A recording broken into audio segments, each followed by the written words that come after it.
Hello students, आज हम करेंगे डायरेक्टरेट ऑफ एजुकेशन की वर्कशीट नंबर 123 जिसका सब्जेक्ट है हिंदी और आज डेट है 3 दिसंबर 2020। ये वर्कशीट क्लास 4th के बच्चों के लिए है। तो चलिए स्टार्ट करते हैं हम आज की वर्कशीट।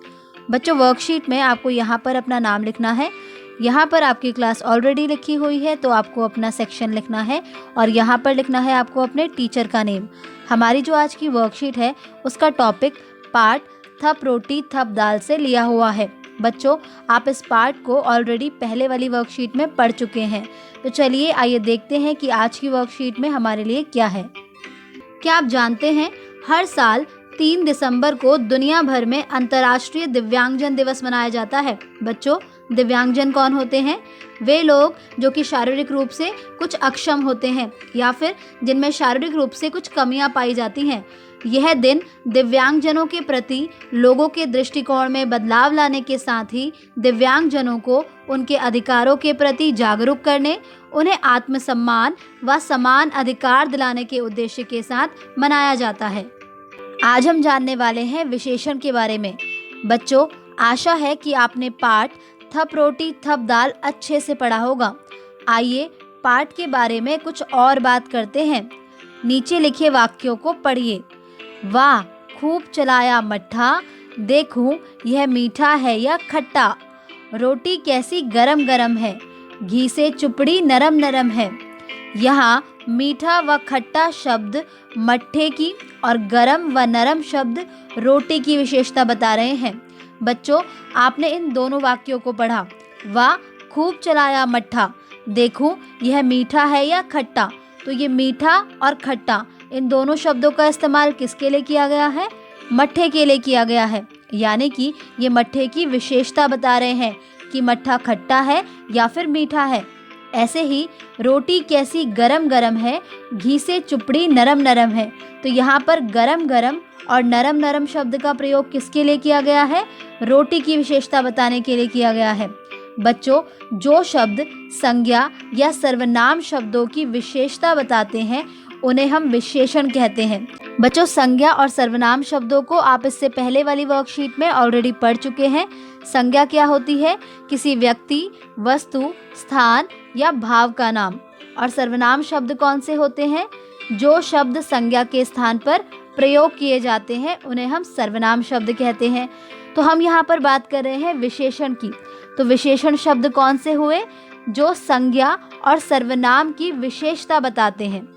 जो संज्ञा और सर्वनाम की विशेषता बताते हैं उन्हें हम कहते हैं विशेषण शब्द। आइए इसे हम कुछ उदाहरण के द्वारा समझते हैं। जैसे कि आप यहाँ देख सकते हैं, चटपटे समोसे। चटपटे समोसे, तो समोसे क्या है? समोसे है वस्तु का नाम, ठीक है। यानी कि समोसे क्या हुए? संज्ञा हुए। अब यहाँ पर समोसों की क्या विशेषता बताई जा रही है? समोसे कैसे हैं? चटपटे हैं। तो इसलिए चटपटे क्या हुए? विशेषण हुआ। तो ये हो जाएगा विशेषण, ठीक है। ऐसे ही अगला देखिए, नरम रोटी। तो रोटी क्या है? वस्तु है, यानी कि संज्ञा है। और रोटी की विशेषता क्या है? कि रोटी कैसी है? नरम है। इसलिए नरम शब्द क्या हुआ? नरम शब्द हुआ विशेषण। ऐसे ही अगला है मीठी खीर। तो खीर क्या है? वस्तु है, यानी कि संज्ञा है। और यहाँ पर खीर के बारे में क्या बताया जा रहा है कि खीर कैसी है? मीठी है। तो इसलिए मीठी क्या हुआ? मीठी हुआ विशेषण, ठीक है बच्चों। तो जो शब्द संज्ञा या सर्वनाम की विशेषता बताते हैं उन्हें हम क्या कहते हैं? विशेषण कहते हैं। प्रश्न 1, नीचे चित्रों के सामने कुछ विशेषण शब्द लिखे हैं। चित्र के लिए सही विशेषण शब्दों को पहचान कर उस पर गोला लगाइए। बच्चों, आपको नीचे कुछ चित्र दिए गए हैं। आपको उन चित्रों के लिए सही विशेषण शब्दों को पहचानना है और उस पर गोला लगाना है। आइए देखते हैं। तो पहला चित्र किसका है? पहला चित्र है चाय का। किसका है? चाय का है, ठीक है। तो बताइए कि चाय कैसी हो सकती है? स्वादिष्ट, चटपटी, हरी या फिर नीली? बिल्कुल सही, चाय होगी स्वादिष्ट, ठीक है। तो यहाँ पर चाय क्या है? चाय किसी वस्तु का नाम है, यानी कि संज्ञा है। ठीक है, तो हम यहाँ पर चाय के बारे में क्या बता रहे हैं कि चाय कैसी है, स्वादिष्ट है। तो इसका मतलब कि यहाँ पर स्वादिष्ट क्या हुआ, चाय की विशेषता हुई। ठीक है बच्चों, इसीलिए स्वादिष्ट विशेषण है। अगला चित्र है एक बंदर का। किसका है, एक बंदर का चित्र है। तो बंदर कैसा होगा, लाल, ऊंचा, नटखट या फिर 5। बिल्कुल सही, नटखट बंदर। तो बच्चों बंदर किसका नाम है, बंदर है प्राणी का नाम। ठीक है, यानी कि बंदर संज्ञा हुआ। तो यहाँ पर संज्ञा की विशेषता कौन सा शब्द बता रहा है, नटखट। तो नटखट क्या होगा, नटखट होगा विशेषण। ठीक है बच्चों, ऐसे ही अब हम देखेंगे अगला चित्र। अगला चित्र है एक चिड़िया का। किसका है, चिड़िया का। तो बताइए कि चिड़िया क्या होगी, सुंदर, खुशबूदार, पुरानी या फिर डरावनी। बिल्कुल सही, यहाँ पर हम कहेंगे सुंदर चिड़िया। कैसी चिड़िया, सुंदर चिड़िया। तो चिड़िया क्या है, किसी प्राणी का नाम है, यानी कि संज्ञा है। और संज्ञा की विशेषता यहाँ पर कौन सा शब्द बता रहा है, सुंदर। इसलिए सुंदर शब्द क्या हुआ, विशेषण हुआ। प्रश्न 2, नीचे कुछ संज्ञा शब्द दिए गए हैं, क्या आप इनके लिए विशेषण लिखने में हमारी मदद करेंगे।